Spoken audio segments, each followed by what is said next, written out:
Hello everyone, welcome to a online solution. तो मैं आपके लिए लेकर आ गया हूँ क्लास 10th का दीर्घ उत्तरीय प्रश्न, जो कि हम लोग काफी दिनों से लघु उत्तरीय प्रश्न को देख रहे हैं। ठीक है, और ये सवाल रहेगा कि अभी जो है ना लघु उत्तरीय प्रश्न की वीडियो खत्म नहीं हुई है, अभी आपकी एग्जाम बाकी है। अभी लगातार 2 नंबर का भी क्वेश्चन आएगा और इसमें हम लोग 5 नंबर के क्वेश्चन पर डिस्कस करेंगे और ये क्वेश्चन आपके एग्जाम में आएगा ध्यान से। ठीक है, ये मेरे तरफ से गेस क्वेश्चन है 5 मार्क्स का। क्वेश्चन कहता है इटली के एकीकरण में मेजिनी, काबूर और गैरीवाल्डी, यानी कि इन तीनों पर आपको योगदान बताना है और आपको 5 नंबर मिल जाएगा। मेजिनी के बारे में अलग योगदान बताना है और काबूर के बारे में और गैरीवाल्डी के बारे में। क्लियर है? तो आप लोग कैसे हैं? तो आज की वीडियो को स्टार्ट करते हैं। 5 मार्क्स जो कि काफी इंपॉर्टेंट क्वेश्चन है। ठीक है, और ये क्वेश्चन 2021 में आएगा क्योंकि ये 2020 में पूछा गया है। ओके, तो क्वेश्चन क्या कह रहा था, इटली, मेजनी और काबूर पर गैरीवाल्डी, यानी कि इन तीनों पर योगदान लिखना है। तो अगर ये क्वेश्चन आपके एग्जाम में आ जाएगा तो पहले आपको हेडिंग देकर लिखना है कि इटली के एकीकरण में मेजनी, काबूर और गैरीवाल्डी के निम्नलिखित योगदान थे। और जो कि पहला हमारा बोला था मेजनी के बारे में, तो मेजनी लिखकर आपको जो है हाईलाइट कर देना है, नीचे से अंडरलाइन कर देना है और आपको जो भी पता है मेजिनी के बारे में वो आपको लिख धरना है। ठीक है, तो देखिए मेजिनी के बारे में कुछ शॉर्ट लेकर आए हम। अगर आप इसको समझेंगे और इसी को लिखेंगे तो वो भी बेशक अच्छा है, नहीं तो आप अपने माइंड से भी दे सकते हो। ठीक है, तो देखिए मेजिनी के बारे में, मेजिनी साहित्यकार, गणतांत्रिक विचारों का समर्थक और योग्य सेनापति था। है ना, मेजिनी जो था वह साहित्यकार, गणतांत्रिक विचारों का, यानी कि वो साहित्यकार भी था और वो काफी विचारों का समर्थक भी था और एक योग्य सेनापति, योग्य मतलब ताकतवर और विचार, है ना, वो सेनापति था मेजिनी संपूर्ण इटली का एकीकरण कर उसे गणराज्य बनाना चाहता था। यानी कि मेजिनी जो था वह इटली को, यानी कि इटली का एकीकरण करके वह उसे एक गणराज्य बनाना चाहता था। जबकि सार्डिनिया पिडमोंट शासक चार्ल्स एबल्ट जो है अपने नेतृत्व में सभी प्रांतों का विलय चाहता था। ठीक है, वो अपने नेतृत्व में जो है क्या देखो, चार्ल्स एबर्ट, ठीक है, यानी सार्डिनिया पिडमोंट, ये जो है ना सार्डिनिया पिडमोंट, ये शासक जो है चार्ल्स एबर्ट जो है अपने नेतृत्व में अपने प्रांतों का जो है विलय चाहता था। ठीक है, और उधर पोप भी इटली को धर्म राज्य बनाने का पक्षधर था और इस तरह विचारों के टकराव के कारण इटली के एकीकरण का मार्ग अवरुद्ध हो गया। तो यहाँ पर आपको समझना क्या है कि देखो यहाँ पर 3 टॉपिक बन गए। ठीक है, टॉपिक क्या क्या बना, पहला तो मेजिनी जो है इटली, यानी कि संपूर्ण इटली का एकीकरण करना चाहता था और उसको एकीकरण करके उसको गणराज्य बनाना चाहता था। ठीक है, ये मेजिनी का सोच था। जो कि उसके बाद सार्डिनिया पिडमोंट का शासक जो है चार्ल्स एबर्ट, वो अपने नेतृत्व में सभी प्रांतों का विलय चाहता था। ठीक है, देखना यहाँ पर टॉपिक, मेजिनी अलग चीज चाहता था और जो कि चार्ल्स एबर्ट अपने नेतृत्व में प्रांतों का विलय चाहता था। और उसके बाद देखिए, यानी कि उधर पोप भी जो है इटली को धर्म राज्य बनाना चाहता था। ठीक है, तो यहाँ पर आपको समझना है टॉपिक, जो कि ये इटली को धर्म राज्य बनाना चाहता था और ये एक गणराज्य बनाना चाहता था। ठीक है, उसके आगे पढ़ते हैं। उसके आगे क्या कह रहा हमारा, कहाँ तक हमने पढ़ा अभी, जी यहाँ इसके बाद पढ़ते हैं। ठीक है, अवरुद्ध हो गया था। कालांतर में ऑस्ट्रिया द्वारा इटली के कुछ भागों पर आक्रमण किए जाने वाले, जिसमें सार्डिनिया के शासक चार्ल्स एबल्ट की पराजय हो गई। देखो पराजय मतलब होता है क्या, हार होता है। ठीक है, अब समझो, मैंने जहां तक समझाया वहां तक आई होप कि आपको समझ में आया होगा। उसके बाद देखिए, पोप जो है इटली को धर्म राज्य बनाना चाहता था। उसके बाद यानी कि धर्म राज्य बनाना चाहता था, उसके पक्षधर में जो है इस तरह के विचारों के टकराव के कारण जो है, यानी कि सबका विचार अलग अलग था, है ना, तीनों का विचार अलग अलग था। जो कि मेजिनी का भी अलग विचार हमने देखा यहाँ पर, और चार्ल्स एबल्ट का भी अलग अलग विचार देखा, और जो कि पोप का भी, है ना, अलग अलग विचार देखा। तो सबकी विचारों का जो है ना टकराव हुआ। ठीक है, और टकराव होने के कारण इटली के एकीकरण में मार्ग अवरुद्ध हो गया। ठीक है, टकराव हो गया तो इटली के एकीकरण में मार्ग अवरुद्ध हो गया, झगड़ा होने लगा। ठीक है, उसके बाद देखिए, कालांतर में जो है ऑस्ट्रिया द्वारा इटली के कुछ भागों पर आक्रमण हुआ, है ना, उस पर आक्रमण हुआ और आक्रमण किए जाने वाले जो है ना किए जाने लगे, है ना, किए जाने लगे। उसमें जो है ना सार्डिनिया पिडमॉन्ट चार्ल्स एबल्ट की जो है हार हो गई, ठीक है, हार हो गई, जो कि इटली के कुछ भागों पर उन्होंने आक्रमण किया था। और हारा कौन, समझना, चार्ल्स एबल्ट हारा।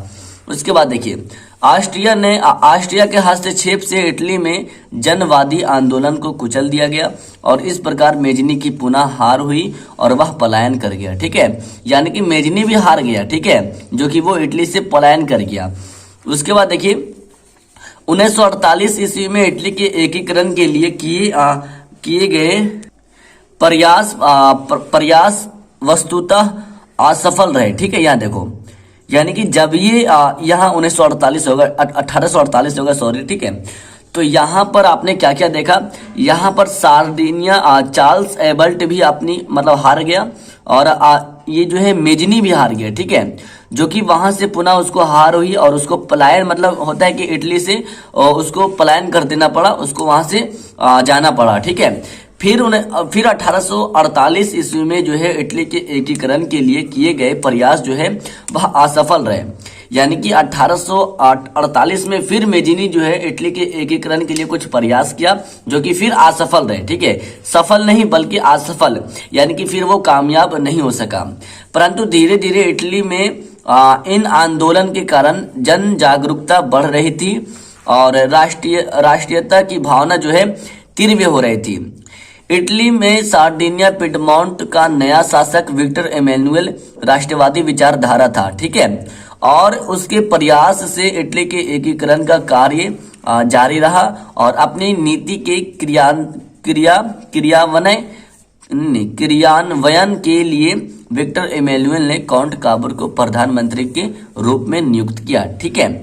तो यहाँ पर आपको ध्यान से देखना क्या है, यहाँ पर आपको देखना है कि सार्डिनिया के पिडमॉन्ट शासक जो कि पहले हार चुका था, ठीक है, जो कि चार्ल्स एबल्ट था, उसके बाद जो है वहां पर विक्टर इमैनुअल आया, जो कि जो है काबूर को प्रधानमंत्री के, यानी कि काउंट काबूर को प्रधानमंत्री के रूप में उसको नियुक्त किया।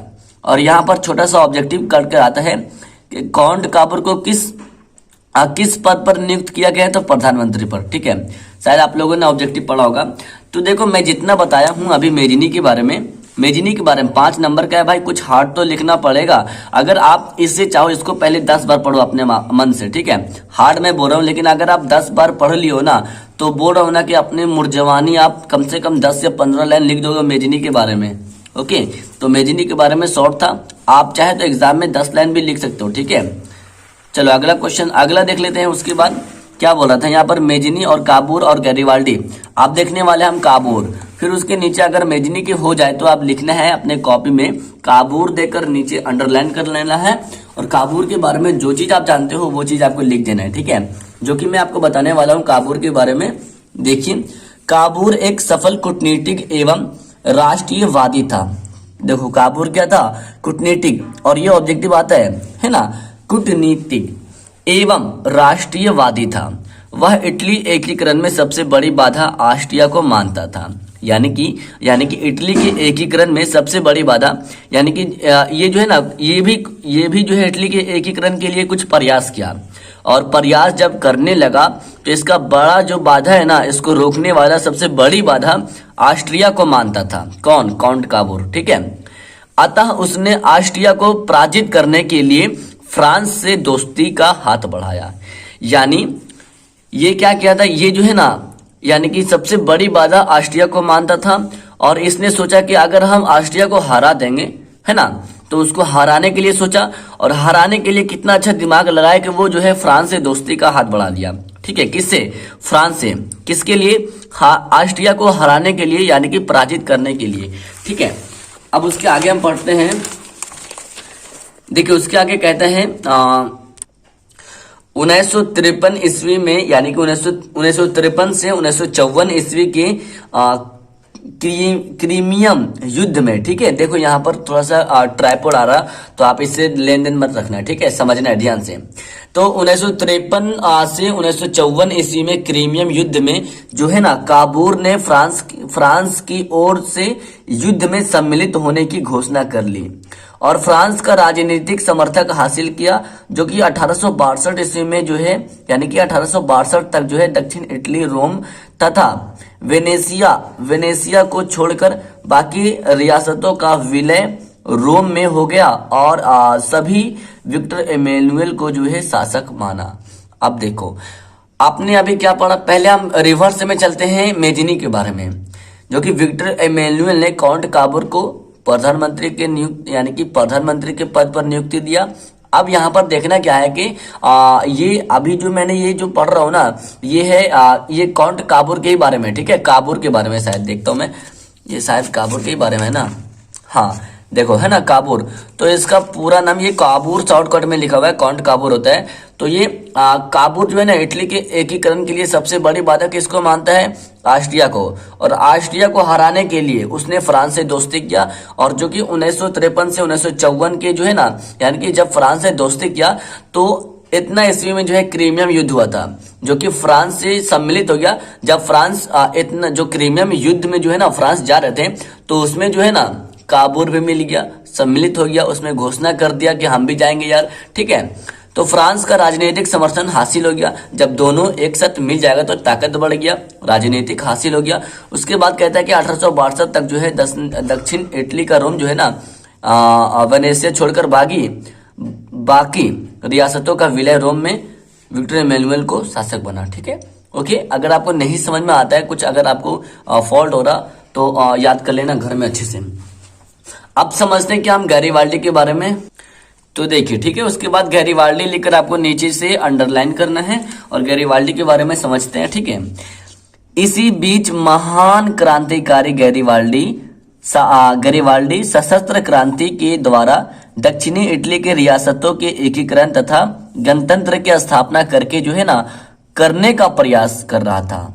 अब देखिए, ये तीनों जो है ना इटली के एकीकरण में सबसे ज्यादा महत्वपूर्ण योगदान दिया था, और क्या क्या योगदान दिया वही के बारे में लिखना है। जो कि आपने मेजिनी के बारे में पढ़ा, वो एक गणराज्य बनाना चाहता था, ठीक है। और कांट काबूर के बारे में मैंने अभी पढ़ा है आपको, जो कि फ्रांस से दोस्ती किया, बस हल्का है, कहानी के टाइप में आपको पढ़ना है। गैरीवाल्डी के बारे में समझो, गैरीवाल्डी जो है ना, ये बीच क्रांतिकारी गैरीवाल्डी जो है सशस्त्र क्रांति के द्वारा जो है ना दक्षिणी इटली के रियासतों के एकीकरण तथा गणतंत्र की स्थापना करने का प्रयास कर रही थी, ठीक है। उसके आगे देखिए, गैरीवाल्डी ने अपने कर्मचारियों तथा स्वयं सेवकों की सशस्त्र सेना बनाई। गैरीवाल्डी जो है अपने कर्मचारियों और अपने सेवकों की जो है ना सशस्त्र मतलब अपने एकदम गुट सेना, ताकतवर सेना बनाई। उसने अपने सैनिकों को लेकर इटली के प्रांत सिसिली तथा नेपल्स पर आक्रमण कर दिया। गैरीवाल्डी क्या किया, अपने सेना को सशस्त्र बनाया, ट्रेनिंग किया, हार्ड कर दिया, और उसके बाद क्या किया, सैनिकों को लेकर इटली के प्रांत सिसिली तथा नेपल्स पर आक्रमण कर दिया, ठीक है। आक्रमण किया तो इन रियासतों की अधिकांश जनता बुर्बो राजवंश के निरंकुश शासन के तंग होकर, ठीक है, यानी कि ये बार बार आक्रमण कर रहा था, ठीक है, ये जो है ना बार बार आक्रमण कर रहा था।